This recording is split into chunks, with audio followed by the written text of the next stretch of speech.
I have a girlfriend, so I'm heading home. Do whatever you want with the child. Mike's words cut through the room, followed by the sound of a young woman's laughter. This woman was Mike's affair partner. Of course you'll be with me, she said, her voice dripping with disdain. There's no need to compare me to such an old woman. Besides, I don't want a baby. They're just noisy and not cute at all with their wrinkled faces. Her callous words were a blow not only to me but to my daughter as well. My body trembled with rage, but I forced myself to take a deep breath and compose my thoughts. I'm done with both of you, I said, struggling to control my voice. It's too late for regrets now.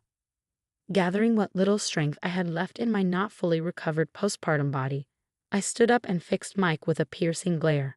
Are you really okay with this? You and the child can just disappear, right? I needed his confirmation, even though I didn't want to talk to him at all. Yeah, look, Mike said, showing me the divorce papers and the birth certificate he had already signed. I've prepared everything. Please just fill out and submit the papers. I nodded in agreement. Understood. Then this is goodbye forever. Tears filled my eyes, but they were tears of relief and joy. Everything was coming to an end. I would never return to this house or to Mike again. My name is Kate, and I'm 32 years old. I work for a foreign company, though I'm currently on parental leave. Despite the official leave, I still handle work from home, so my workload hasn't changed much. My days are busy but fulfilling as I manage housework and work alone without Mike. I never imagined that life without Mike would feel more comfortable. I met Mike at a friend's wedding after-party shortly after breaking up with my previous boyfriend. Feeling lonely, I quickly grew close to Mike and married him just before turning 30. As the saying goes, love is blind. It wasn't until after the wedding that his issues with womanizing and drinking became clear. He would spend 2 to 3 nights a week drinking, even though he insisted it was within his limits. I couldn't accept his infidelity so soon after our wedding. I just wanted to enjoy the sweetness of married life. When I complained, Mike was indifferent. What are you talking about? Even when we were dating, I went out drinking and to clubs. You knew I loved drinking and that I'm popular with women. Mike is indeed popular with women. He's attentive, kind, and gives luxurious chocolates on birthdays. He listens sincerely to people's problems, whether they're men or women. His phone is constantly buzzing with messages from both genders, and he always retreats to his room to respond. I wish he would at least silence his phone during our time together. People often tell me how enviable my husband is and how happy I must be. Maybe I'm jealous, but I wish he would be kinder to me. His frequent drinking parties grew from a few times a week to almost every weekend. His phone was always filled with invitations, and though less frequent, there were also requests from women. Despite my confrontations and pleas for him to tone it down, he dismissed my concerns, saying the girls at the club were just being playful. His indifference made me almost give up.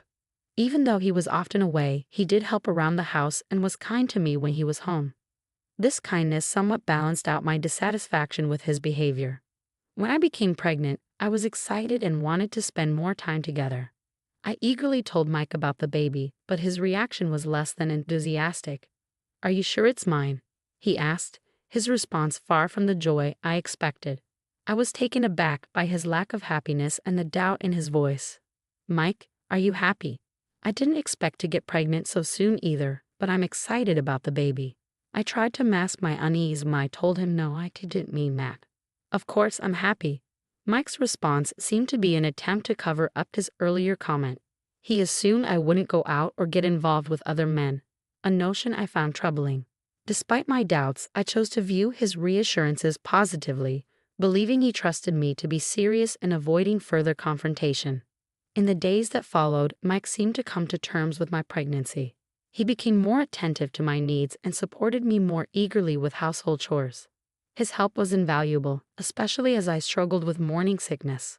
However, his nights out and drinking sessions continued unabated. This growing disconnect between us made me feel a rift in our relationship. I had read that women transition to motherhood as soon as they become pregnant, while men only become fathers after the child is born. Perhaps this was true for Mike as well. I optimistically hoped that once the baby arrived, he would naturally reduce his outings and focus more on our family. As my pregnancy progressed, I adjusted to remote work, creating a more comfortable work environment at home. With morning sickness subsiding, I resumed managing both housework and work. However, as my belly grew, my movements slowed, and I found it harder to keep up with everything. Mike used this as an excuse to go out even more frequently, saying he didn't want to burden me at home. Though it was easier for me to choose meals without his input, the situation felt different with a baby on the way. I wanted to have a serious conversation, but I avoided bringing up early marital issues and turned a blind eye to the traces of women's perfume and messages from women on his social media. Perhaps I was just convincing myself that it was harmless fun, trying to stay optimistic that my fun-loving husband would become a devoted father. In retrospect, Mike might have been mocking my lack of suspicion. He could have been messaging his affair partner right in front of me without me noticing. Then one day, the neighbor lady mentioned, "I saw your husband walking with a young woman recently. Do you have a sister-in-law?" I replied, "Yes, my husband has a sister, but she looked very young. I'm on good terms with her, and we often communicate via social media. We exchanged messages just yesterday, and she didn't mention meeting Mike." I realized with a jolt that I don't have any sisters or brothers. Is he cheating on me? I had always thought Mike was simply going out as usual, but a nagging doubt began to surface. What if he was pretending to socialize but was actually seeing another woman? This was the first time I had such suspicions, and I couldn't entirely dismiss the possibility. That night, I made several phone calls, but Mike came home late as usual.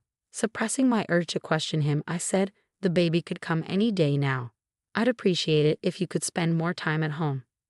My stomach has been feeling tight lately." I wanted him to be prepared for when labor started and, more importantly, to be there to support me. The thought of Mike, reeking of alcohol, being nearby during such a critical time filled me with embarrassment and distress. Mike responded quietly, "I understand," and went straight to the bathroom. He finished his bath quickly and headed to bed. We didn't get a chance to talk, and I sighed in frustration. Deciding to go to bed myself, I started walking down the corridor to the bedroom when I suddenly felt a warm liquid running down my leg. At first, I didn't understand what was happening, but then I realized my water had broken. I tried to wake Mike, who was deeply asleep from drinking, but he didn't stir. Half crying, I called a taxi and made my way to the hospital alone in the middle of the night. The next morning, I received a message from Mike, but I was too overwhelmed to respond. It wasn't until later that night, after successfully giving birth, that I managed to reply. "Congratulations, you did well. I have a sudden business trip starting tomorrow, so I can't come to see you. Sorry, can you ask your mother for help?" His words left me stunned. There was no trace of joy about the birth of his child, and I had hoped he would at least come to see me, even if it was late. Exhausted from childbirth and disheartened by Mike's response, I tried to find solace in looking at my sleeping daughter. My mother would be arriving soon to visit her newborn grandchild, and I planned to discuss everything with her.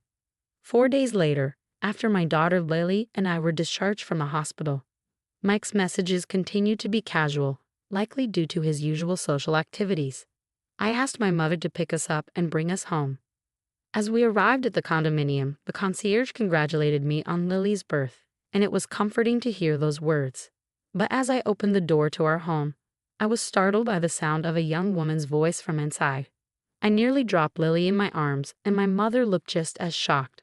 Foreseeing a worsening situation, I handed Lily to my mother and asked her to wait at the entrance. With heavy steps, I walked down the hallway and called out, "I'm home." "Mike, what's going on?" "I don't even need to ask," I said, flinging open the bedroom door. Mike and his mistress were taken aback, their shock evident. "Why are you back? You were supposed to be discharged tomorrow," Mike exclaimed, trying to deflect. "What?" I sent numerous messages and called several times.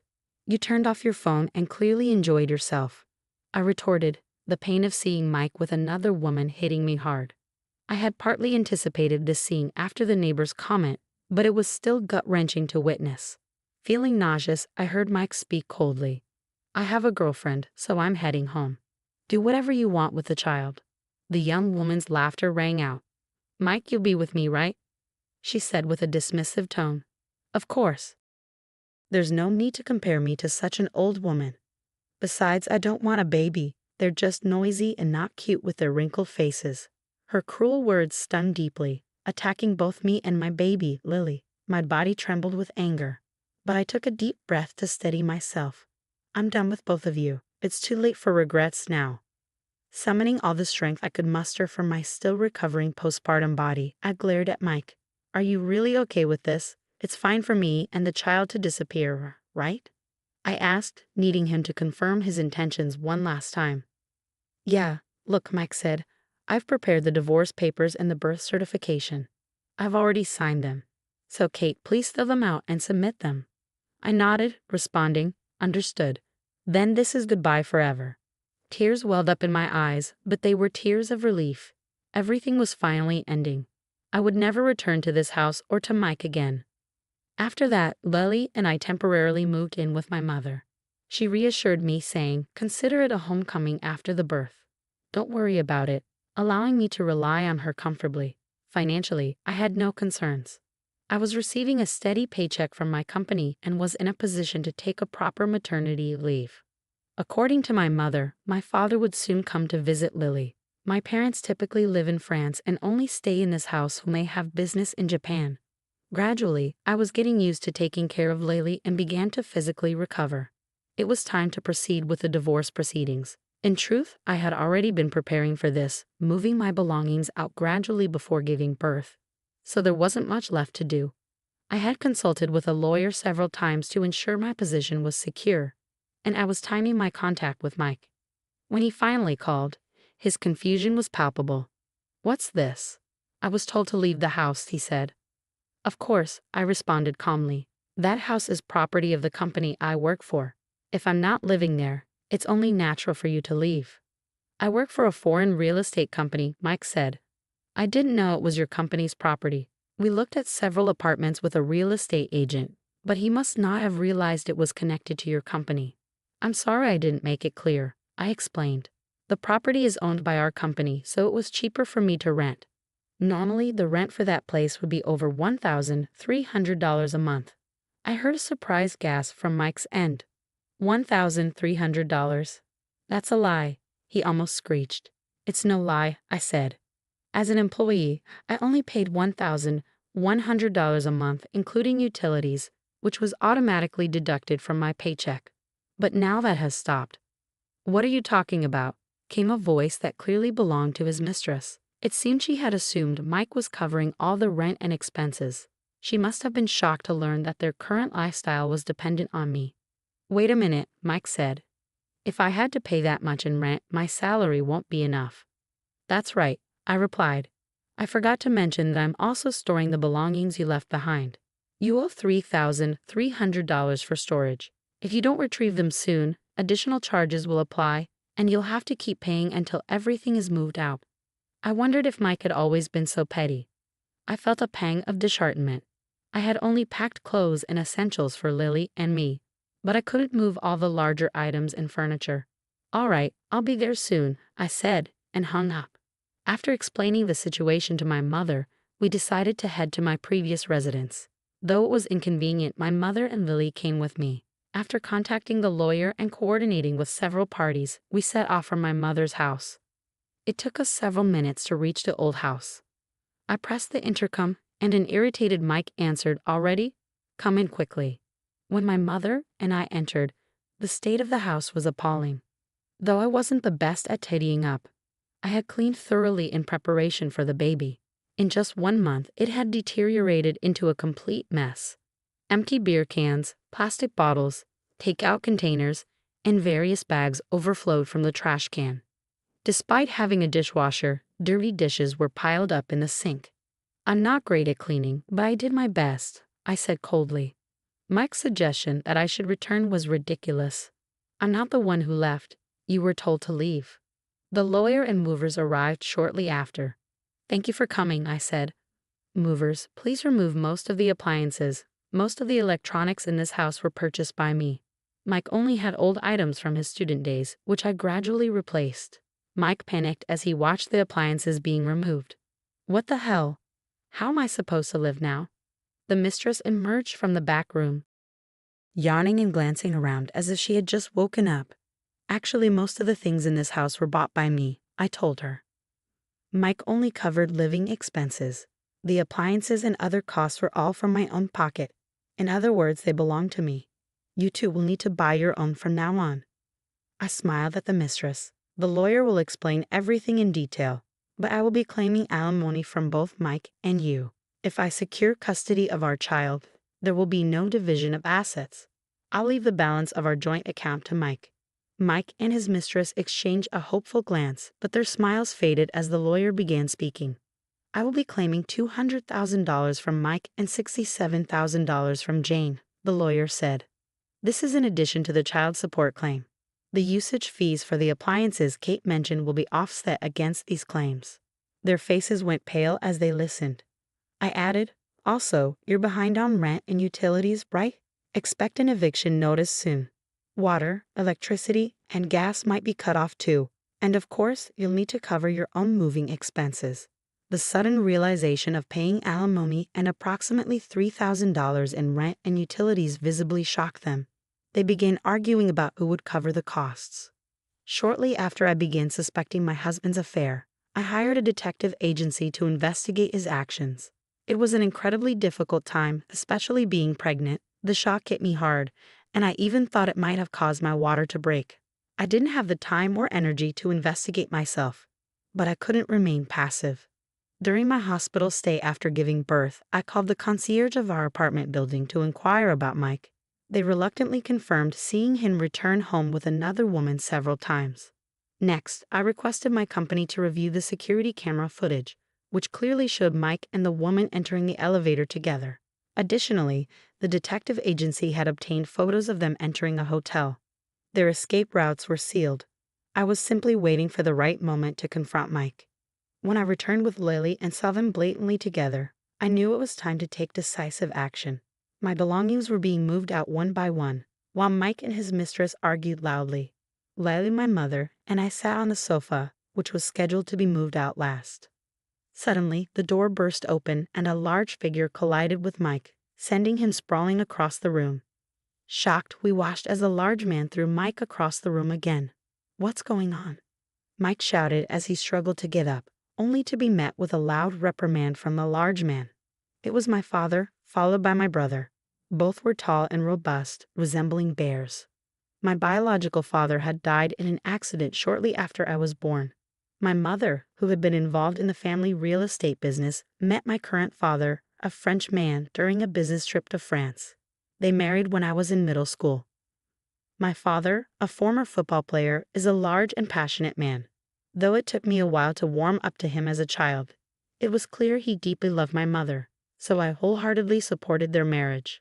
My half-brother Mark, who usually lives in France, had come with my father. I hadn't seen him since I got married, so this unexpected reunion was a pleasant surprise. Watching my father and brother scold Mike angrily in French was a sight to behold. Mike looked visibly frightened, sweating and pale, though he likely didn't understand the French words being hurled at him. The mistress, attempting to sneak out of the house, was caught by my mother and brought back. Mike tried to speak, but my father and Mark drowned him out with their shouting. Then my in-laws arrived. I had contacted them earlier, and they had been eagerly anticipating meeting Lily. Learning about their son's actions for the first time, they were furious. The joy of meeting their grandchild was overshadowed by their disappointment in Mike's behavior. "Mike, what are you doing?" my father-in-law demanded, pushing Mike's head to the floor. "We were looking forward to meeting our grandchild, and here you are, living with an affair partner. We are so disappointed in you." My mother-in-law looked as though she might collapse from shock. I felt a sense of accomplishment. "Mike, it's okay now. I have Lily, and she gives me hope and a future. Just make sure you pay the alimony and child support. You can stay in this house if you can cover the rent." The shock of discovering the affair had been overwhelming, both mentally and physically, but now things were different. I had a child to protect, and I decided it was time to let go of my hatred and anger. It wasn't something I wanted to show Lily. Having said what I needed to, and with my father and Mark having dealt with Mike, I resolved to move on. Sensing my resolve, my father and Mark supported me as we left the apartment with Lily and my mother. Eventually, I learned that Mike had to move out of the luxury apartment and now lived in a regular one. The mistress left him, apparently only interested in the luxury lifestyle. When Mike asked her to move with him to a more modest apartment, she reportedly said, "If you don't have money, our relationship is over, and left. It seemed her interests had been entirely dependent on his wealth. I received apology letters from her parents, and I told them that as long as the alimony was paid, the matter would be considered closed. Though they expressed their gratitude, I never received a direct apology from the mistress herself. This only reinforced my criticism of the younger generation's attitudes.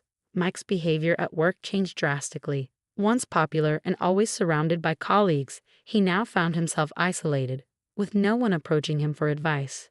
Even if he were invited out for drinks, his financial obligations for alimony and child support likely left him no room for leisure.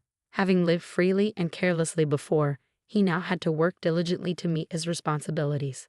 I decided to move to France with Lily. Though staying in Japan at my mother's house would have been fine, my father invited us to France. I can work remotely, and Lily can grow up in a natural and enriching environment, picking up French and experiencing a wide range of opportunities. As for me, I plan to refresh myself physically and mentally at my father's house while carefully considering my future. I look forward to enjoying another day at the park with Lily.